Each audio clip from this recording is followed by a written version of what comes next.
when you and I talk, I think we play off each other. We kind of rekindle some things we haven't thought about for a while and go back and forth. And I think you've forgotten more about the mind-body connection and heart health than I've ever known, but you certainly bring it back into focus. And I've really enjoyed our conversations about this. We talk about these things, whether they're popular in the medical and psychological community or not, because there's empirical science to back this up.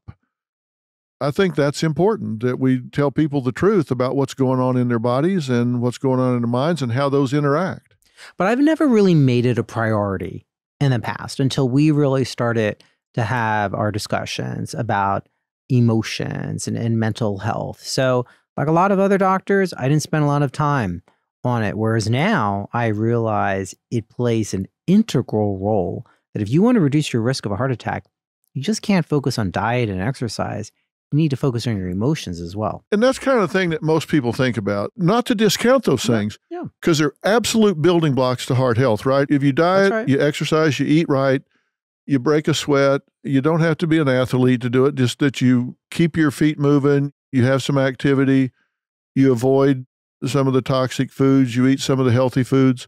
That is a major step in the right direction of mitigating your risk for heart disease. Yeah, and to be fair, though, when you're depressed or you're anxious, you're not thinking about, oh, I need to go to the gym or I need to go for a walk. You're not thinking about, oh, maybe I'll have fish, for dinner. You're not focused on anything that's impacting your health, and that makes it worse. Yeah, let's talk about this generally, and then I want to get into some specifics, because you identify some hormones in the body, some changes in the anatomy of the heart that go along with some of these emotions, but I want to talk about what you just said first, which is more general.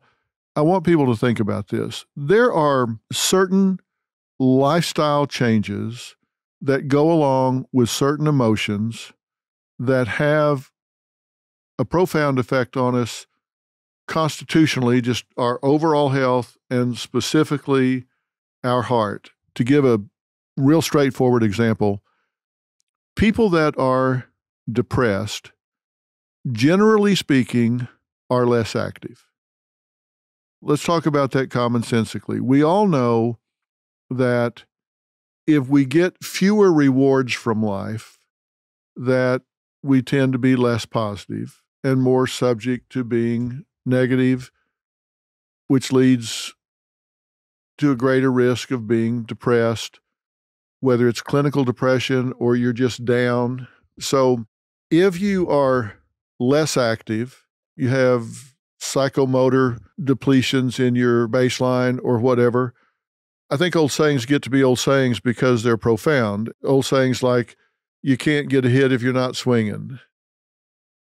If you have fewer chances at bat, you're going to have fewer hits. So if you don't put yourself out there, you have less opportunities to get a win. You have less opportunities to get rewards from life. And if you are depressed, you're less active.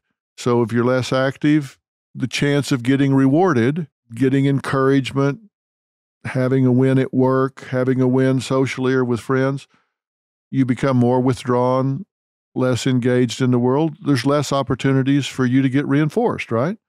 That's right. Okay, so if that happens, then you tend to withdraw more. You're going to be less active, which means the building blocks we talked about, you're going to probably have less tendency to exercise. You're not going to think about your diet as much. You're not going to be as active in managing your lifestyle. So just generally speaking, depressed people don't focus on their grooming as much. They don't focus on activity as much. They don't have as many opportunities to get reinforced.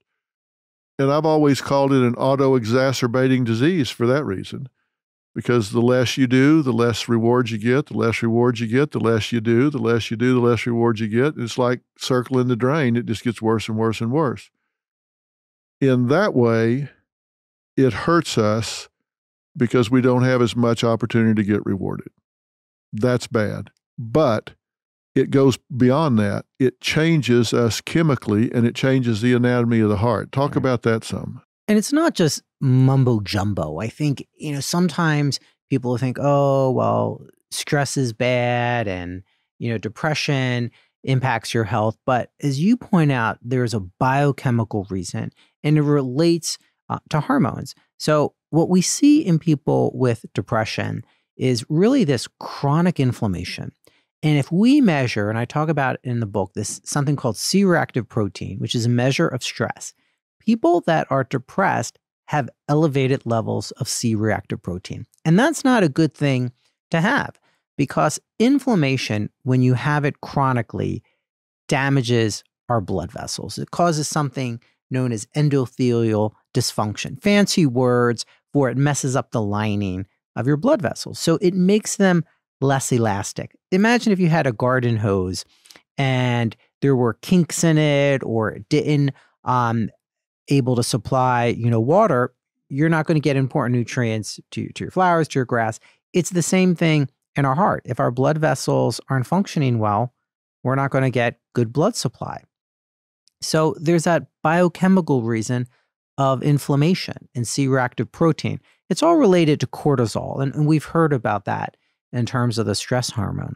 But it's also norepinephrine, epinephrine, adrenaline, sometimes people will call that. And in acute stress, when you're in a dangerous situation, those are helpful, but not when it's chronic, because that's going to clamp down on your blood vessels. That's going to change the way that your platelets function.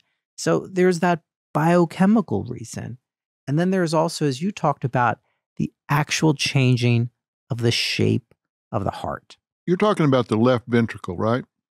That's exactly right. So the heart, as many people may remember from biology classes, 4 chambers: left atrium, right ventricle, left ventricle. The left ventricle really is the powerhouse of the heart because what that's doing is it pumps out oxygenated blood to the rest of the body. That's what you need for your organs to survive.